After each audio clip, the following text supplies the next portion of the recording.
నమస్తే. ఇన్నాళ్ళు నన్ను సపోర్ట్ చేస్తూ, ఎంకరేజ్ చేస్తూ మీ ప్రేమని నాకు అందిస్తున్న ప్రతి ఒక్కరికి కృతజ్ఞతలు. అలాగే ఈ వీడియో కూడా ఖచ్చితంగా మీకు ఉపయోగపడుతుంది. లైక్, షేర్ అండ్ సబ్స్క్రైబ్ చేసి మీ సపోర్ట్‌ని నాకు అందించండి. అలాగే ఈ వీడియో పట్ల మీకున్న అభిప్రాయాన్ని కామెంట్ సెక్షన్‌లో కామెంట్ చేసి తెలియజేయండి. ఇప్పుడు వీడియోని చూద్దాం. నమస్తే. Welcome to our channel. నేను పద్మిని. ప్రస్తుతంతో పాటు ప్రముఖ ఆధ్యాత్మికవేత్త, జ్యోతిష పండితులు, అమ్మవారి సేవకులు, దత్త గణపతి ఉపాసకులు మురళీధర శర్మ గారు మనతో పాటు ఉన్నారు. మాట్లాడదాం. మురళి గారు నమస్తే అండి. మహాదేవ శ్రీమాత్రే నమః. జూలై మాసం వచ్చేస్తోంది, ఇంగ్లీష్ మాసం. అలాగే జూలై 6వ తారీఖు నుంచి ఆషాఢ మాసం కూడా ప్రారంభం కాబోతోంది. అయితే జూలై 1 నుంచి ఒకవేళ మనం చూసుకుంటే ఎట్లా ఉండబోతుంది ఈ జూలై మాసం మొత్తం కూడా? మాస ఫలితాలు ఒక్కసారి మీ ద్వారా తెలుసుకోవాలని అనుకుంటున్నాను.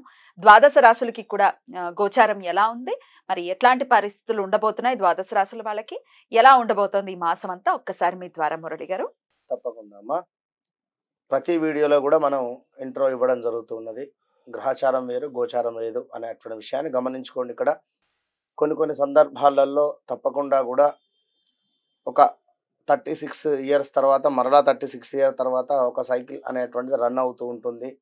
జాతకరీత్యా 100కు 100% మీరు పుట్టినటువంటి సమయానికి ఏదైతే ఒక లగ్నం ఏర్పడుతుందో ఆ దశ, అంతర్దశ, అదేవిధంగా భుక్తి అనేటువంటిది 100కు 95% మనకు సహకరిస్తే ఈ యొక్క ఆఫ్టర్ 40 ఇయర్స్ తర్వాత ఈ యొక్క నామకరణం ఏదైతే ఉంటుందో దాన్ని బట్టి కూడా చూసుకునేటువంటి పరిస్థితి ఉంటుంది అనేటువంటి విషయాన్ని ఖచ్చితంగా అవును గమనించుకోండి. ఎందుకు అంటే మా జాతకం, మా యొక్క రాశి బాగుంది అయినా మాకు కలిసి రావటం లేదు అంటే అప్పుడు ఇప్పుడు మనం చెప్పినటువంటి విషయాన్ని పరిగణనలోకి తీసుకొని మరి మీరు పుట్టినటువంటి సమయంలో ఏ విధమైనటువంటి లగ్నం ఏర్పడింది, ఆ యొక్క లగ్న అధిపతి అష్టమాధిపతితో కలిసి ఉన్నాడా, మరి లేదా నీచబడి ఉన్నాడా, మరి ప్రజెంట్గా నడుస్తున్నటువంటి దశ అదే ఉందా, ఇలా ఒకసారి క్షుణ్ణంగా చూసుకున్నట్టయితే మంచి ఫలితం ఉంటుంది. ఇక్కడ సంతానం కోసం ఎదురు చూస్తూ ఉండేటువంటి వారు ఉదాహరణకు పంచమ దృష్ట లేదా పంచమాత ఏ గ్రహం ఉంది, పంచమాధిపతి ఎవరు అనేటువంటిది మనం చూసుకోవాలి. మరి ఆ దశ నడవనంతసేపు కూడా అయ్యో మాకు పిల్లలు కావటం లేదు ఇప్పుడు తులారాశి వారు ఉన్నారు. వారికి 8వ స్థానంలో గురువు రన్ అయ్యేటువంటి పరిస్థితి ఉంది. గురుబలం తక్కువ ఉంది. వారికి ఇప్పుడు పిల్లలు అయ్యేటువంటి ఛాన్స్ చాలా తక్కువ అంటున్నాం ఇక్కడ. కానీ వారి జాతక రీత్యా పంచమ దశ అంటే పంచమాత ఉన్నటువంటి గ్రహము ఈ యొక్క దశలో కానీ అంతర్దశలో కానీ భుక్తులు కానీ నడుస్తూ ఉన్నట్టయితే వారికి కొన్ని రెమెడీస్ కానీ ఈ విధంగా మీరు ఉన్నట్టయితే మంచి ఫలితం ఉంటుంది అనేటువంటి విషయాన్ని చెప్పడం జరుగుతుంది. ఇట్లా అన్ని జాబ్ రిలేటెడ్ కావచ్చును, ఒక వివాహం రిలేటెడ్ కావచ్చును, మనీ రిలేటెడ్ కావచ్చును, కోర్టు కేసులు కావచ్చును. కోర్టు కేసులు దేనికైతవి? 8వ భావంలో చంద్రుడు కావచ్చును లేదా కుజుడు కావచ్చును. ఇట్లా మీ యొక్క డేట్ ఆఫ్ బర్త్, పుట్టిన సమయము బట్టి దశలు, అంతర్దశలు, భుక్తిని ఒకసారి చూసుకొని ముందుకు వెళ్ళినట్టయితే మంచి ఫలితం ఉంటుంది. మరి యొక్క ఆషాఢ మాసానికి సంబంధించి మరి యొక్క జూలై 1వ తారీఖు నుండి 30వ తారీఖు వరకు కూడా మరి యొక్క ద్వాదశ రాశులు ఏ విధంగా ఉండబోతున్నాయి అనేటువంటి విషయాన్ని యొక్క వీడియోలో క్షుణ్ణంగా కూడా తెలుసుకుందాం. ఫైనల్లీ మీనరాశి వారు ఎలా ఉండబోతుందండి? మీనరాశి వారికి తప్పకుండా అమ్మా. ద్వాదశ రాశులలో 12వ రాశి అయినటువంటి యొక్క మీనరాశి వారికి ఎలా ఉంది అనేటువంటి విషయాన్ని చూసుకున్నట్టయితే గత కొంతకాలంగా వీరు ఏలినాటి శని ప్రభావం చేత బాధపడుతున్నారు. మరి యొక్క జూలై నెలలో ఎట్లా ఉంది అనుకుంటే కుజుడు, గురువు వీరికి శుభులుగా ఉండేటువంటి పరిస్థితి. ధనధాన్యాలలో లాభాలు, వస్త్ర లాభాలు, చేయు పనులందు చక్కటి జయము, దీర్ఘకాలిక సమస్యలు ఏవైతే ఉన్నాయో అవి బయటపడేటువంటి పరిస్థితి, వాటి నుండి బయటపడి శుభంగా ఉండేటువంటి పరిస్థితి. అదేవిధంగా అవసరాలకు ధనం అందేటువంటి పరిస్థితి. విద్యా ఉద్యోగంలో చక్కటి లాభాలు ఉన్నవి. నూతన పనులు ఆరంభించుట, మంచి వారితో స్నేహము చేయుట, బంధువులకు సహాయం చేయుట, మనస్సునందు చురుకుతనముతో కుటుంబముతో తీర్థయాత్రలు చేయుట, గృహమునకు అలంకార వస్తువులు కొనుట. మొత్తం మీద ఈ యొక్క నెలలో కళ్ళు మూసుకొని చెప్పేటువంటి విషయం ఏమిటయ్యా అంటే మీనరాశి వారికి బాగుంది అని. మరి ఇంకా కూడా చూసుకుందాం. చాలా కాలంగా పడినటువంటి శ్రమ ఫలించేటువంటి పరిస్థితి. అనుకున్న పనులు అనుకున్న సమయానికి పూర్తి చేస్తూ ఉన్నారు. ఆర్థిక వ్యవహారాలు గతం కంటే పుంజుకుంటూ ఉన్నాయి.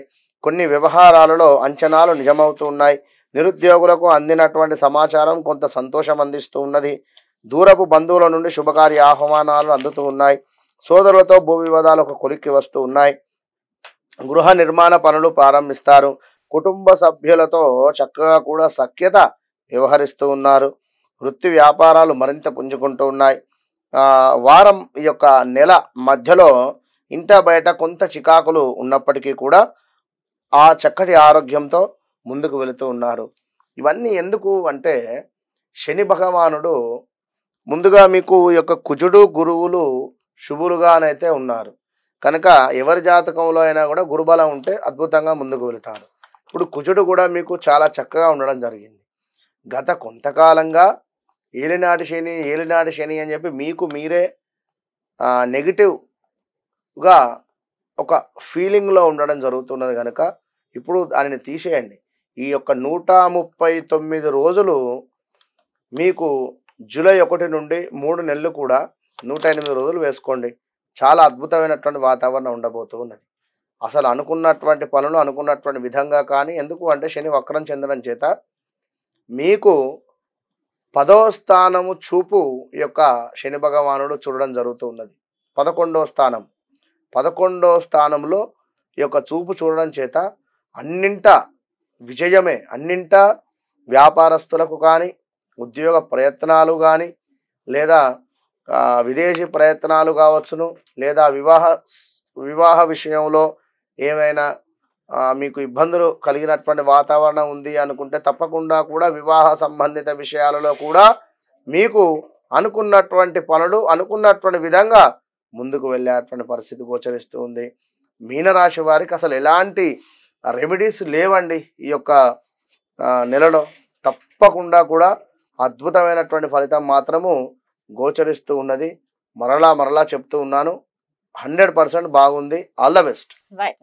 ఎట్టకేలకు బాగుందన్న మాట వినపడుతోంది. ఎందుకంటే ఆల్రెడీ ఏలినాటి శనితో చాలా ఇబ్బందులు పడుతూ స్టక్ అయిపోయిన జీవితాలను మీరు ఎన్నో సార్లు కూడా చెప్పి ఉన్నారు. కొంత ఊరట అయితే లభిస్తుంది. ఎన్నాళ్ళు ఈ 1 మంత్ తర్వాత కూడా ఉంటుందని అనుకోవచ్చు. తప్పకుండా అంటే శని వక్రగతి త్యాగం అయ్యేంత వరకు కూడా ఉంటుంది. 3 నెలలు. సో చాలా సంతోషంగా ఉండొచ్చు మీనరాశి వాళ్ళు. రైట్ అండి. ద్వాదశ రాశులకు కూడా ఈ జూలై మాసం ఎలా ఉంటుంది అనేది సవివరంగా తెలియజేశారు. కృతజ్ఞతలండి. నమస్కారం.